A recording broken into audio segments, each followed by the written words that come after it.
Merhaba arkadaşlar, kanalımıza hoş geldiniz. Bugün sizler için Fahriye Evcen ve Burak Özçivit'ten en güzel ve en özel karelerini sizler için hazırladık.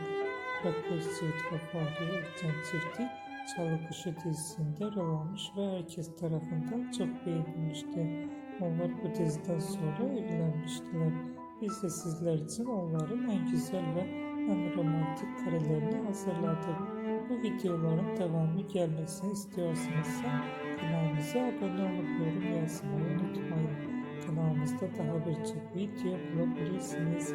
Bizi izlemeye devam edin. Herkese teşekkür ederiz.